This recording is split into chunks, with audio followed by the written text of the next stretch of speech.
Some events in history cast these incredibly long shadows, and their full story doesn't come out for decades. We're going to dive into one of those today, the 1953 overthrow of Iran's first ever democratically elected prime minister. It's a wild story of oil, spies, and a secret that the US government buried for over 60 years. Okay, so let's jump right into the middle of the action. The date is August 19th, 1953. Imagine you're in Washington, D.C., and you see this headline. It's announcing this sudden, really dramatic power shift in Iran. And to pretty much everyone reading it, it looked like a totally internal thing, a royalist uprising. The people have spoken. But here's the thing, that official story, it was a complete fiction. A cover story. It wasn't an uprising at all. It was a covert operation. And it literally took until the event's 60th anniversary for the truth to come out and declassified documents. That's when we finally got confirmation of what many Iranians had been saying for decades. The CIA carried out the coup as an act of U.S. foreign policy. So an admission like that just opens up a flood of questions, right? How on earth does a democratic government get toppled by foreign spies? Why was the truth kept under wraps for so long? And what was really going on behind the scenes? Well, to get any answers, we have to start with the man who is right in the middle of it all. This is Mohammad Mossadegh. He was at the absolute center of this storm. This guy was a European-educated lawyer, a descendant of Persian royalty, and just a fiercely passionate nationalist. And he came to power on one single, incredibly popular promise: take back Iran's oil for the Iranian people. Now, this whole crisis, it didn't just pop up out of nowhere. No, this was the boiling point of 50 years of history. It all started back in 1901 with something called the Darcy Concession, a deal that basically gave Great Britain a monopoly on all of Iran's oil. This led to the creation of the Anglo-Iranian Oil Company, which you might know today as BP. But by 1951, Iranian patience had just completely run out. And you can totally see why. The deal was so unbelievably one-sided, Iran got a measly 16% of the profits. And even that number was shady, because the AIOC wouldn't even let Iranian auditors look at their books. So for decades, Britain was getting fantastically rich off Iranian oil, while Iranians themselves saw almost no benefit. Mossadegh's whole movement was a direct reaction to what millions of people saw as just blatant colonial exploitation. So as you can imagine, Britain was furious. They immediately hit Iran with a crippling oil embargo, blocking its ports to tank the economy. But they knew that wasn't enough. To really get what they wanted, to reverse the nationalization, they needed to get the world's new superpower on their side, the United States. The only question was, how? And the answer they came up with was brilliant, in a way. You just change the subject. You don't make it about oil, you make it about communism. See, this is the height of the Cold War. So British intelligence starts this massive campaign to convince Washington that Mossadegh is unstable and that Iran is just about to be swallowed up by the Soviet Union. And this right here, this is the moment where everything changes.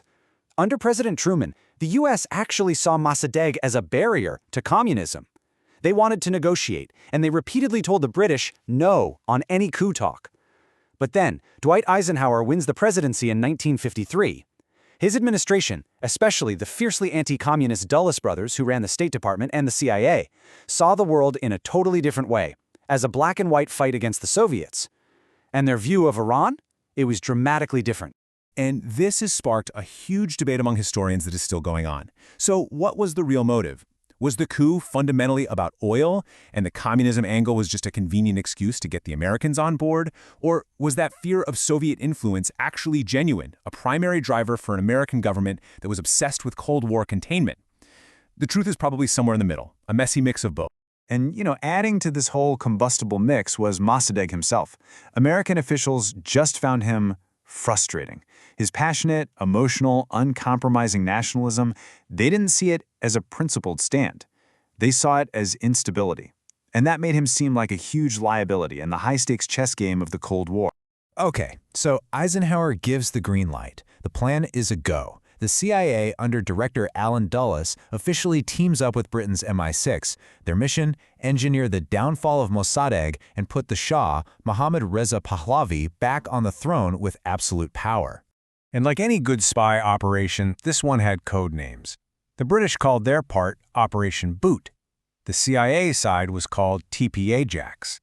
And the guy they sent to Tehran to run the whole thing on the ground was one of their top agents, Kermit Roosevelt Jr., who, believe it or not, was President Teddy Roosevelt's grandson. So how'd they actually pull it off? This wasn't some big military invasion. No, this was way more subtle. It was a sophisticated campaign designed to make it look like the country was just falling apart on its own. First, they unleash a wave of propaganda. They're paying journalists and clerics to smear Mossadegh, call him corrupt, a communist sympathizer. Then comes the bribery. They're paying off politicians and army officers to switch sides. And finally, they stage the chaos, literally hiring mobs and gangs to create violent protests. That set the stage for the military to swoop in and restore order. And get this, the price tag for the whole thing? A little over $5 million. I mean, even adjusted for today, that's over $50 million, but still, it's a shockingly small amount of money to bribe, propagandize, and completely destabilize an entire country. From the CIA's perspective, it was an incredibly efficient investment. So, August 19th, 1953. After a few really tense days where the whole plan nearly failed, it works. Mossadegh is arrested. The Shah, who had actually gotten scared and fled to Rome, is flown back to Iran. But he doesn't come back as a constitutional monarch. He comes back as an absolute ruler. Right, so what about the oil? I mean, that's what started this whole thing. Well, a new international group was formed to manage it. Britain's monopoly? Gone. They got to keep a 40% share, but now a group of American oil companies controlled an equal 40% stake. The U.S. became a huge economic winner from the very coup it had just engineered. In the short term, the coup looked like a huge success for the West, but the long-term consequences, they were an absolute catastrophe. It didn't just end Iran's brief experiment with democracy, it installed the Shah as a brutal dictator for the next 26 years. His secret police, the Savak, became infamous for torture and crushing dissent, and by getting rid of the moderate secular nationalists like Mossadegh, the coup created this massive political vacuum. And decades later, that vacuum was filled by radical clergy, leading directly to the 1979 Islamic Revolution and the bitter hostility we still see today. And so we're left with this really powerful question, aren't we? Operation Ajax was a tactical win in the short term for Western interests, no doubt. But when you look back now, 70 years later, when you consider the decades of dictatorship, revolution, and conflict that came after, you have to ask, what was the true long-term price of that win? It's a heavy question, and it's a legacy the world is still dealing with.